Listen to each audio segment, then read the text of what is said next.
कार हम ही रंजीत और देखिए आज अपना भैया प्रमोद प्रेमी यादव जी के शूटिंग के सेट पर पहुंचल बानी। भैया के बहुत ही अच्छा लोकगीत के शूटिंग हो रहा बा पटना के बहुत ही अच्छा लोकेशन पे। देखिए भैया शूटिंग करे पहुंचल बानी। नया साल के एगो भैया के गाना भी आइल बा, बड़ा भैया नंबरिंग में ट्रेंडिंग कर रहा बा रील्स पे। वो गाना के वीडियो शूट हो रहा बा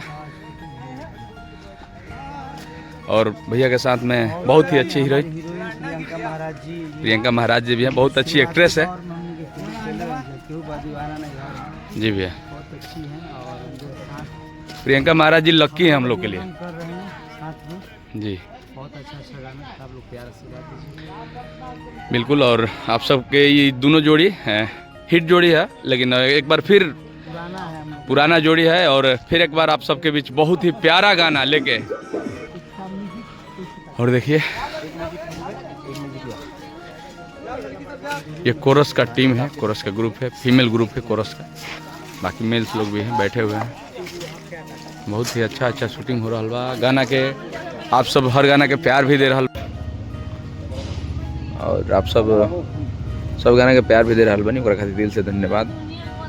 और बहुत भी बड़ा गाना आप सबके बीच आवे वाला बा, ओकरे शूटिंग हो रहा और ये गाना जल्द ही आप सबके बीच देखे और सुने के मिली। ये गाना के बहुत बड़ा गाना का शूटिंग हो रहा बा, बहुत जल्द आप सबके ये गाना सुने और देखे के मिले। प्रेमी धुन चैनल पे ये गाना आई जल्द ही। और देखिए चलो बाबू, ये गाना प्रेमी धुन पे आ रहा है, बहुत बड़ा गाना।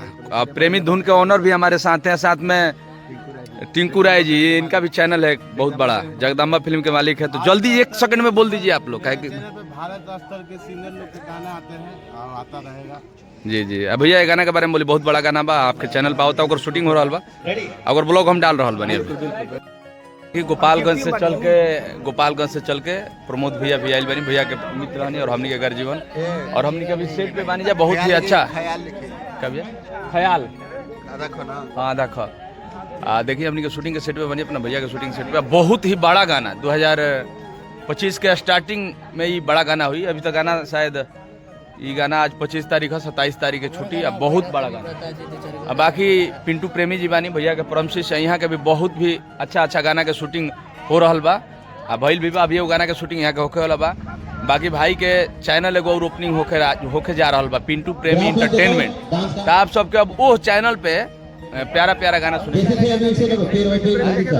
ओपनिंग हुई ओकरा बाद हम एगो वीडियो बना के बोला, हमारा पिंटू जी के चैनल है।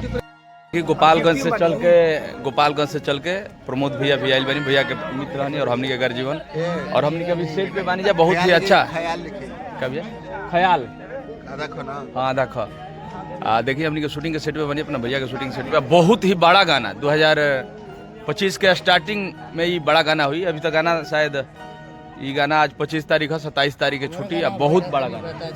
अब बाकी पिंटू प्रेमी जी बानी भैया के परमशिष, यहाँ के भी बहुत भी अच्छा गाना के शूटिंग हो रहा बा। अब भइल भी बा, अभी वो गाना के शूटिंग यहाँ के होखे वाला बा। बाकी भाई के चैनल एगो और ओपनिंग होके जा रहा बा, पिंटू प्रेमी एंटरटेनमेंट। तो आप सबके अब वो चैनल पे प्यारा गाना सुनिए।